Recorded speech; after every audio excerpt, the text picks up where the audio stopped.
Welcome to Dysfictional, an RPG-focused podcast. I'm Ginger, film industry victim, and it looks like meat's back on the menu, boys. What? Meat's back on the menu. Just say who you are. Oh, Jeez. I'm Tukey, former academic, gone ranger. And I'm Randy, and I'm resistant to cold damage. No, you're not. Yeah, I know that for a fact. You can't. You didn't roll a high deception on that one. Oh, okay. Insight check. Well, when you see the book, you'll understand, I guess. No, we're past the book. You might be. We're going to continue to ignore your book until we can't anymore and it becomes a problem and All kills right. us all. But in the meantime... I may or may not have long-term madness. It's fine. Let's do this. Well, that's just normal. Anyway, in the meantime, we're going to talk about orcs. I don't know if I feel like it. But you wrote it in the agenda. Like, wait, can I see you? Can I see you in the? You wrote it in the agenda. What are you doing? No, I know. Yeah. Like, are you not committed to this podcast? Yeah, I mean, I guess it's fine. We can do it. The random generator. Oh, we forgot about him. Okay. Okay. All right. Yeah. So anyway, orcs are pretty cool and big and tall and stuff and strong and all kinds of other things. What? I want to talk about them. With their origins traced to Groomsh. Groomsh. It's a very strong name. Very strong name. You have to roll your ooms when you say it. Groomsh. He has he's their one-eye god and basically was a warrior and powerful leader, and it kind of pertains to orcs as they tend to be almost like a warrior race. They used to be only evil, but have since dialed back that because, especially as players, you shouldn't be forced to be an evil no matter what. You're kind of the hero, so be whatever you want. But they do tend to favor martials and those of just aggressive types. So it is fun to kind of lean into that a little bit personally. Yeah, I think they're traditionally warlike groups. Yeah. I mean, some of this is obviously, could be played around with depending on what kind of character you want to go with. But for the most part, they tend to have tribes. The tribes of orcs tend to also group together a little bit via confederations. They typically will kind of have a mindset about them that they want to basically get to their enemies before their enemies get to them. So they're a little more ready to take action and be aggressive and control resources too, because they know those are important. Their society is also a little bit more of a male-dominated society from their traditions. That, I think, as well has changed a bit, or could change a bit with some of the other shifts in alignment and other things. Yeah, I would say I do like the idea. It makes kind of sense. You either have like very powerful women or there's the powerful men of the tribe. Kind of like how Drow is very female dependent and you have a big matriarchy going on. It's nice to have a bit of a balance there with other races to have a dominating sometimes. Obviously, you don't want that for everyone, but like it at least gives an extra edge to a race that you can either play with or play against because maybe you don't like that a part of the orcs, and that's why you adventured forward to see someone who's a little less angry. One thing I thought was interesting is that as a race, they're very different in the different guides that they're listed in. Yeah. Right? So in Monsters of the Multiverse, the Mordenkainen book is very different from Volo's guide, is very different from Eberron, is very different from Wildmount, which we've mentioned is sort of a edition and not a base book, but still a popular book that a lot of people play from. And they're similar across, but they have different actual like traits and abilities and sort of features built into them in the different guides. And I'm not really sure like why exactly that is, why there's so much differentiation. But for instance, in Mordenkainen, they have relentless endurance, which is a very popular trait as a player to have, which is where if you are reduced to 0, but not outright killed, you can change it. You can only go to 1. It's basically like a free death ward every day. But in Volos, they have primal intuition instead. So it's interesting that there's so many differences. Yeah, even with their biology, there's the differences. So some of their ages, their age limits are different as well, depending on the sources you look at. Even size as well, I noticed some differences. I think the more common ones would be that, they're typically taller, somewhere over 6 foot, weighing somewhere between like 200, 300 pounds. And age-wise, I think the more commonly accepted one would be they tend to be adults somewhere around 14, and then they would kind of rarely go past maybe 45, 50 as far as like a average final age or max age. To be fair, being a warrior race, they're kind of similar to goblins where they don't have a society that lets them live to old age. Mm-hmm. So a lot of them die before they reach, that point. So, I mean, who knows how old like a goblin could be, for example. And orcs could be that similar way, or they just have very few that seem to go to an old age. Maybe they're kind of the tribal leader at that point, some sort of hierarchy of that. Another thing that could be a cause of that too, their shorter lifespans. They're obviously tend to fight a lot. They tend to be more aggressive and warlike, so that could definitely impact it. But they also tend to have lower interest or availability of technology in their societies. Even their cities, I think some of the background on this is that a lot of them tend to find, or they sort of rely on other existing cities that have been left behind. Yes. And then they might settle into a town or a city that was abandoned and essentially fortify it themselves. But overall, compared to other races and species that we've talked about, their technology levels are a little bit on the lower side. So I'm sure that could probably contribute to some of their lower lifespans as well. Also in Volos specifically, they talk about them being raiders and putting a large societal emphasis on basically casting out weakness. It says specifically that they believe the strong must bully the weak to ensure the weakness doesn't spread. So in a society like that, if that's how you're playing it in your game, get rid of old people.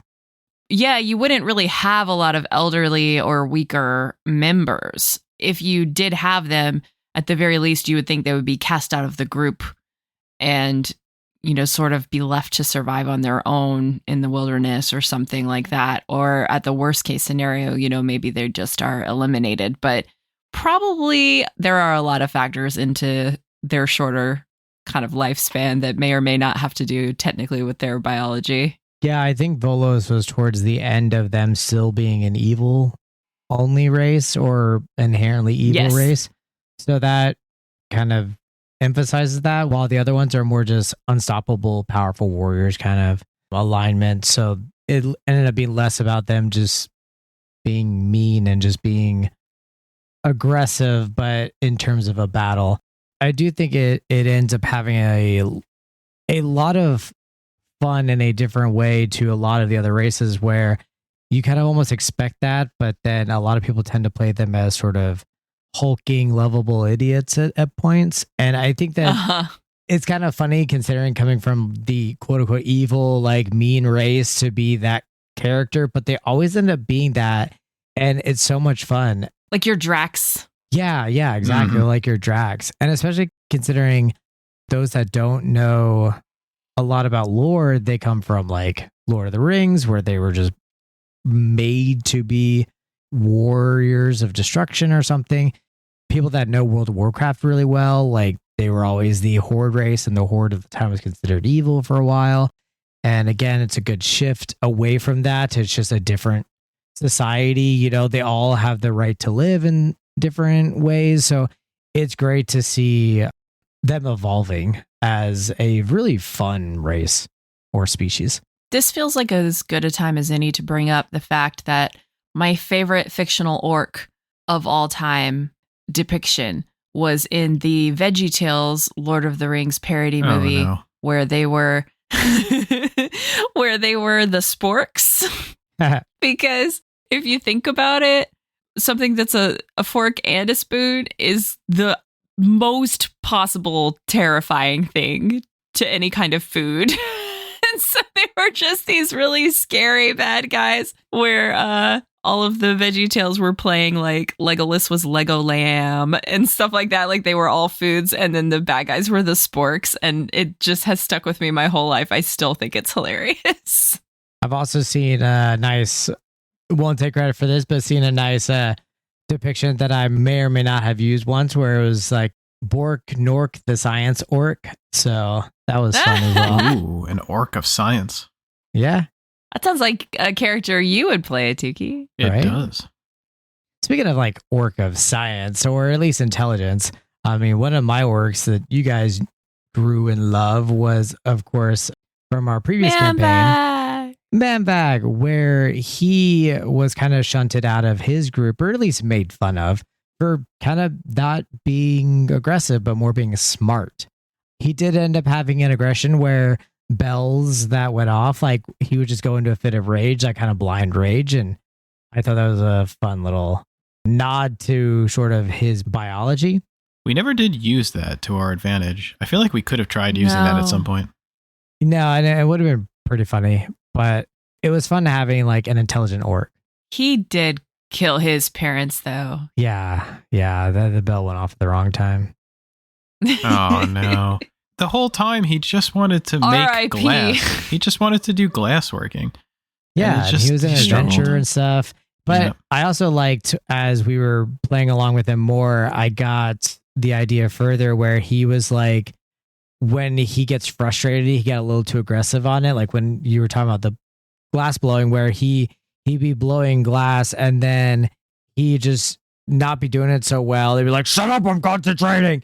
And then, you're like, okay, calm down. We know. It's like, I can't get it.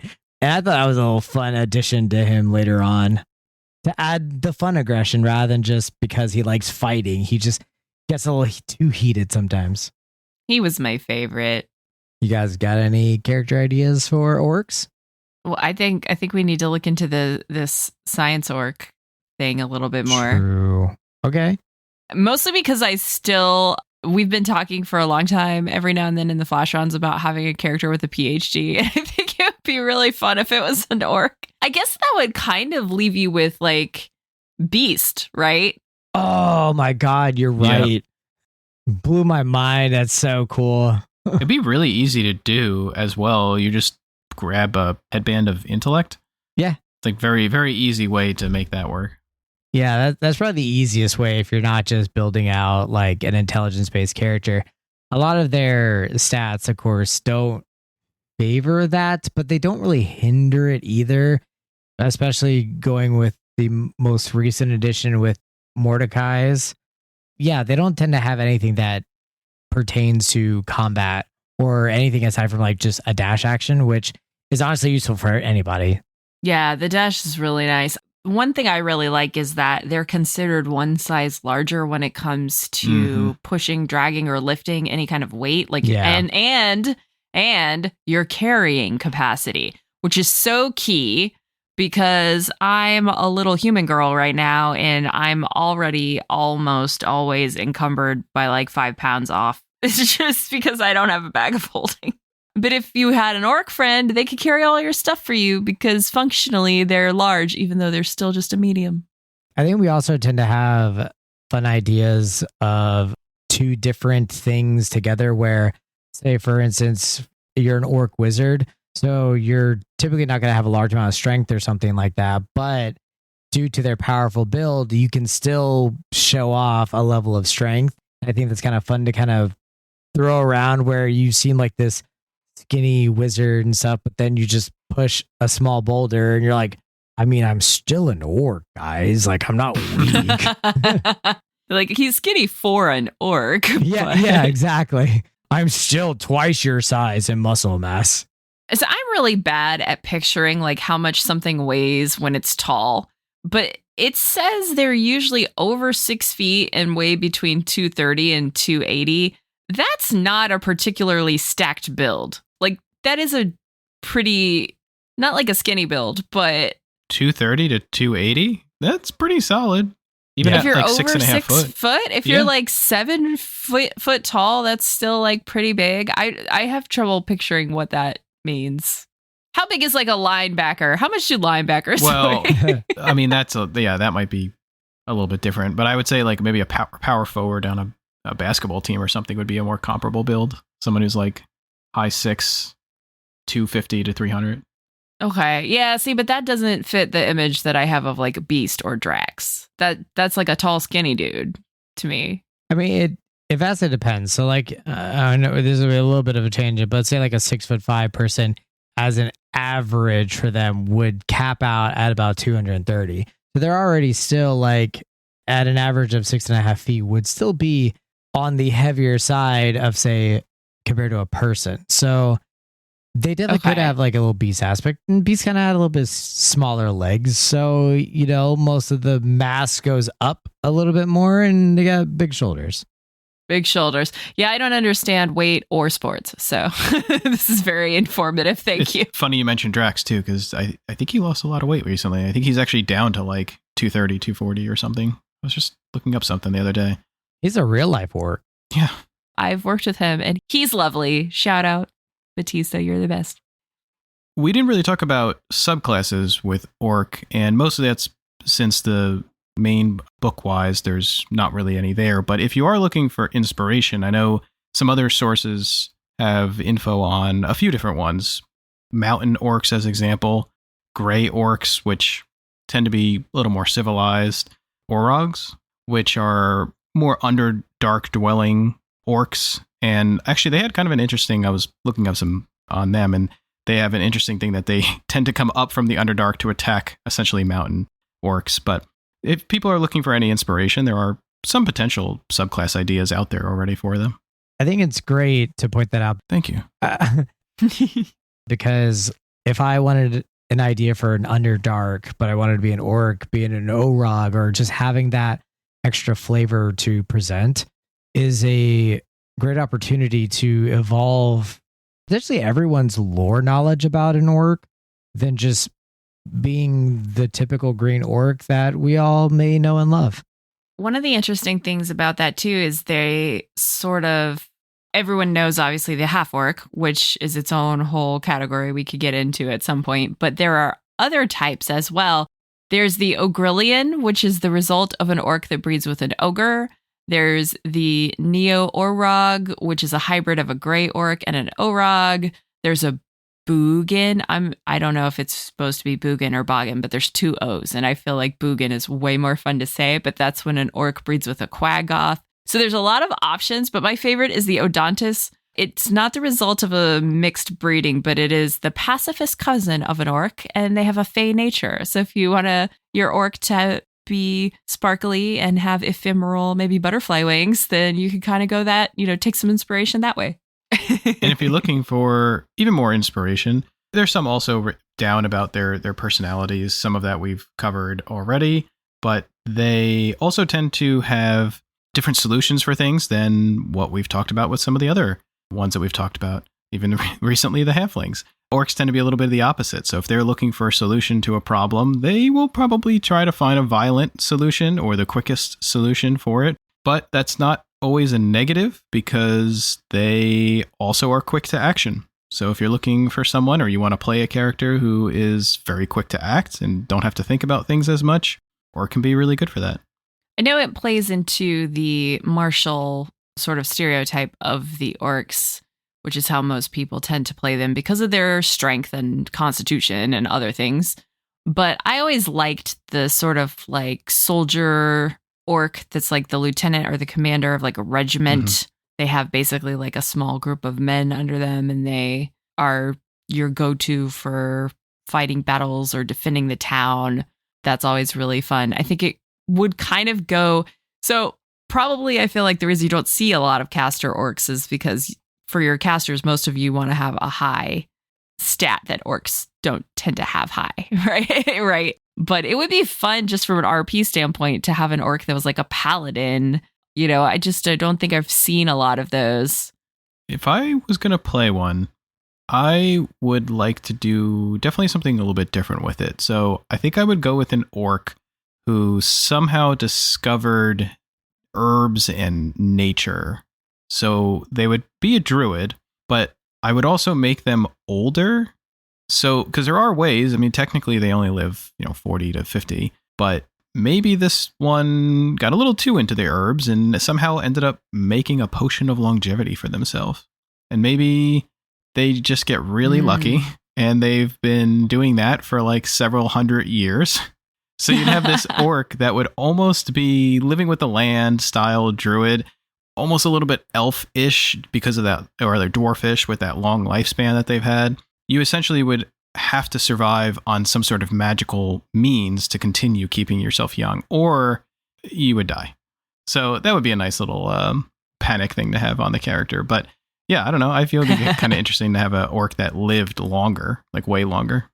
And it turns out that the longer they live, the more their intelligence stat just skyrockets. Yeah, it turns out that they're actually the most intelligent race. It's just they somehow get their intelligence boost at 100 years old or something. Yeah, they're actually one of the oldest races, like longest living races. They all kill each other off at age 50 because they're moody teenagers and they're actually not mature at that age like they think, and they're actually just children. I mean, if you reach level 20 as a druid, then he slowly stops aging as well. So at the very least, he just gets to be a super high level druid and then can live, like, instead of 50 years, it's 500 years. What a twist. What a twist. What about you, Randy? Do you have any ideas for an orc you'd like to play? Well, as an orc that I have played, I actually did play an evil orc, but it was an evil-based campaign, so there was that. I was lawful evil, so that helped. But I wasn't really that evil per se. That's what they all say. I know, right? I was the kind of person that believed in I wouldn't fight someone who's defenseless on the street, but I have no problem throwing them a sword and telling them to pick it up. So, like, that kind of evil. I did have a code, which I think helped to dial back the sort of rampage that you could do with evil. I also think I might have talked about this before. He was the orc that I had broken English for, and was fun to play a character for a bunch of sessions that had sounded dumb because Common wasn't their first language. And then come to find out when someone finally could speak Orcish, which actually did happen multiple sessions later, and he just spoke so fluently, and it was a jump scare for everybody of like, what? Like, he could talk like this the whole time? Wait a minute. Yeah, and actually was intelligent, had good battle plan tactics and stuff, and actually did have a level of smarts, and it was nice to just, surprise, I'm actually smart and I understood everything you guys said. You guys are jerks, and then, run off or something. Where did they run off to? Where did they run off to? Well, you said they ran off. Oh, I mean, I saw them running off, but then I just noticed that like one of them got clonked on the head by some sort of weird tentacle. What? Whoa. All right, time for some dissectional. A segment where we discuss D&D monsters using facts and questions no one was really asking for. Maybe one we discuss will end up in a session near you. I don't know about you guys, but I'm ready to slow down and talk about a fascinating creature known as the Flail Snail. Flail, flail, flail. These lovely beasts are quite sought after by hunters from all over the lands, as their bodies and shells are quite valuable. They can even be used to create the most fascinating magic items, but don't go underestimating them. When agitated, they can really escargot into action. These insatiable elementals will eat anything in their path, be it vegetation, rocks, or even you. Well, what do you guys think? Should we crawl into some discussion? Wow. Or are you just too enthralled by my escargot joke? I'm clapping. I'm clapping it out for you right now. That was beautiful. Much Thank like you. the Flail Thank you. Snail's rainbow exterior. So being elemental, specifically earth types, we actually don't know if they're from the elemental plane. However, they're located on a planet called Toril, which is similar to our Earth with a single moon named Saloon, which some of you may know the name from a slightly popular video game fairly recently called Baldur's Gate. And I think that this creature provides that kind of opportunity to have no connection whatsoever with Saloon aside from that, but can provide lore that can trace to her. which is something that I like to do. Is have this, we're going through this, like, okay, I don't know, this thing's random. It's like moon, so oh my god, like, is this really related? And you go, haha, yup. Wow. Thanks. It's kind of a reach, like all the way to the moon and back. It's Aliens. Why is it always alien? I don't know. Well, so these creatures, lovely creatures, they're not exactly known for their offense. I mean, they do have tentacles. Have they you seen tend to those have tentacles? They do. They do have the wiggly tentacles. But hey, if they're swaying back and forth nice and slow, then everything's good. And the flail snail is nice and calm. It's only when they kind of wiggle around really fast that they're agitated. But they have about 4 to 6 tentacles on average. And that's sort of what they use to hit things with. Kind of like club-like, I guess, at the end of them. Their shell also possesses anti-magic properties.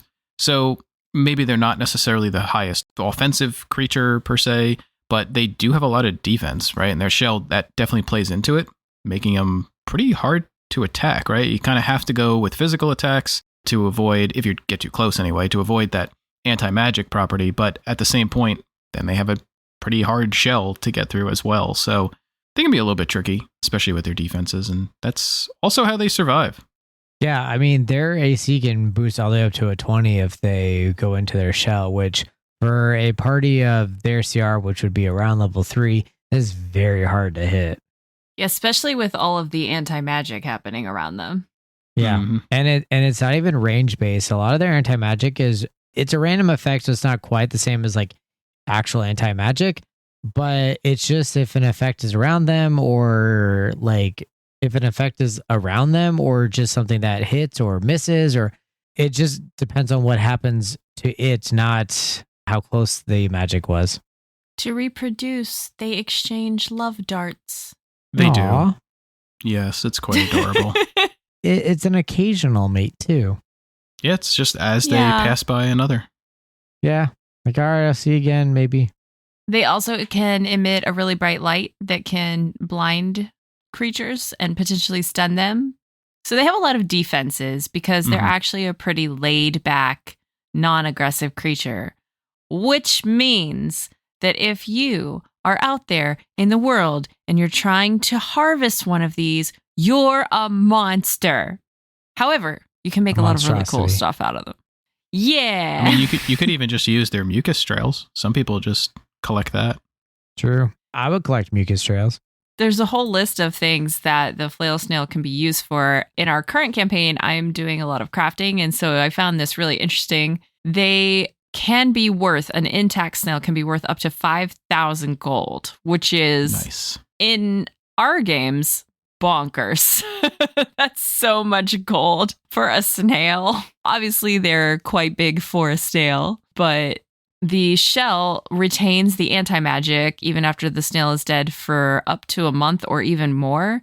And once it sort of starts to become dull as that wears off, you can still then take it and convert it into a Spellguard shield, which is a shield that gives you advantage on attacks or saving throws against magical effects. The shells can also be powdered and mixed into dyes, and they are used to make things like the robe of scintillating colors. So it's obviously a very opalescent, kind of iridescent vibe. The stomachs and the livers are used for ingredients in the elixir of health, which gives you some protection against poison. Its skin and the protective mucus that it has can be used for the potion of fire resistance. And the mucus itself can also be an alternate ingredient to the potion of climbing, but it's so thick and sticky, icky that you can't drink it really fast. So it takes more than an action to drink, which I kind of thought was hilarious. But yeah, some people, they make their whole careers out of just following the snails around and collecting all the rainbow slime and using it for things and selling it. Always harvest ethically, folks, because I don't want to hear that you made a snail scream until it died. The cry of the snail can also attract other monsters, so if you get eaten trying to kill one of these sweet, sweet snail puppers, you deserve what you get. Honestly, that's one of the coolest fun facts about them, though, is when they lose all of their tentacles, they recede into their shell and begin wailing until they die. That's so sad. Well, okay, yes, but it's kind of cool if you think about it, because that's their last FU to the group, because that can be a death knell, essentially, that will call all sorts of monsters around it to your group if you're not careful. Yeah, that would be especially bad if you're in the Underdark at the time. Yeah, if you're trying to be sneaky and hide around, and that would not be good. Basically, you just set an alarm off, essentially.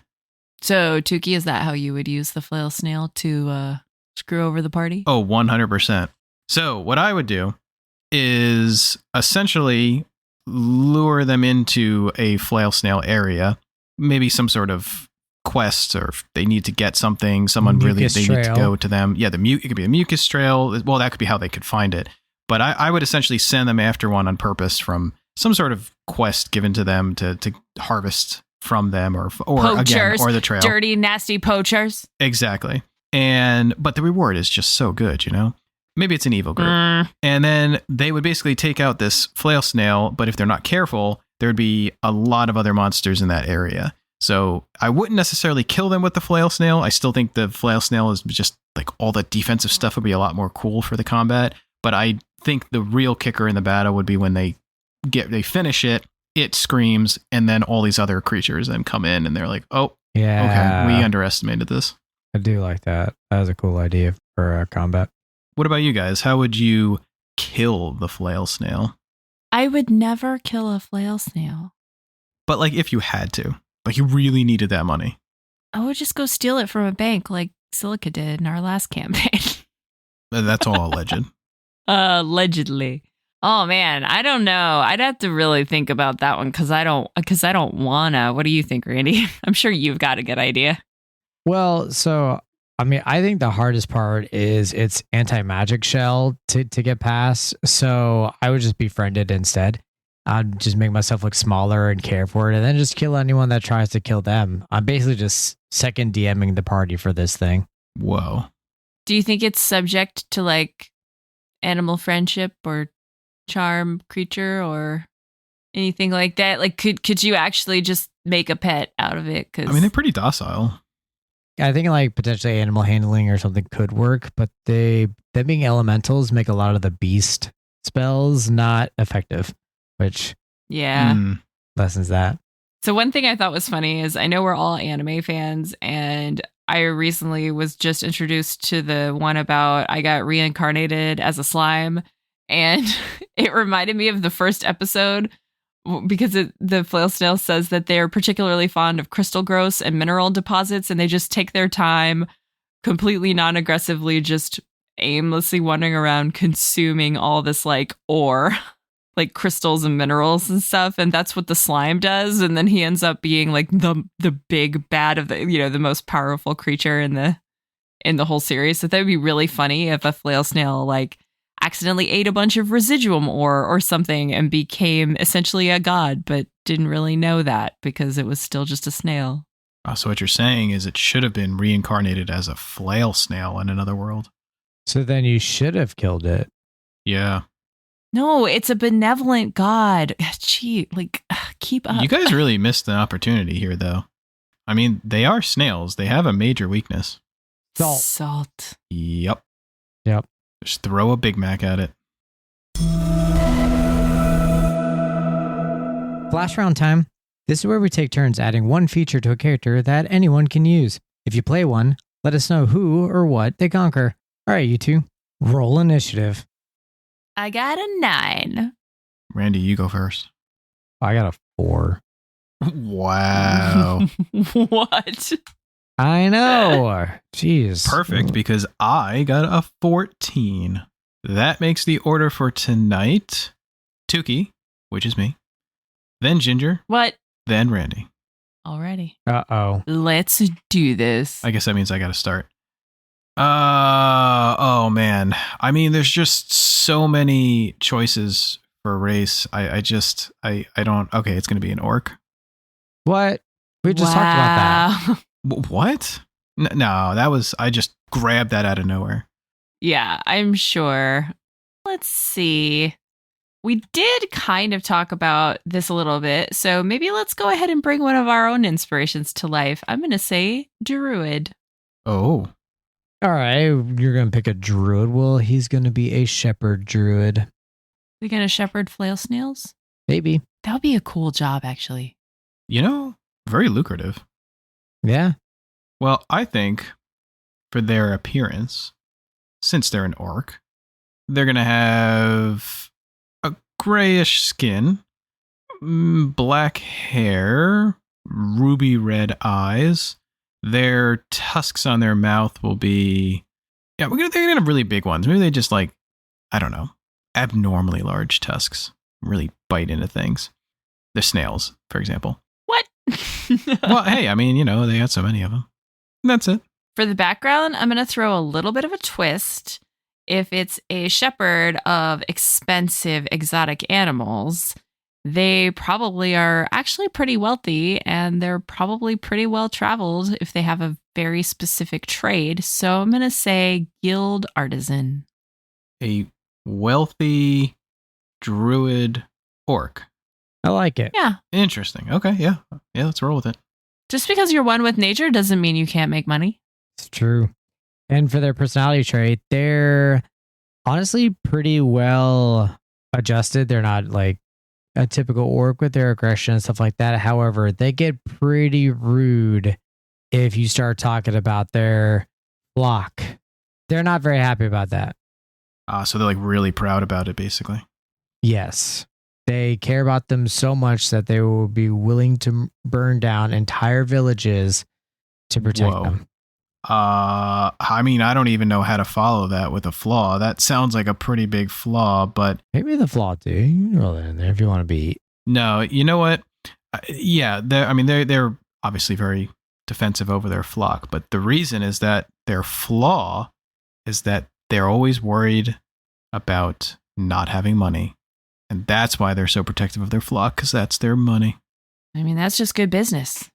Yeah, gotta protect it. Their trinket is a very brightly colored satin top hat. Ooh, fancy.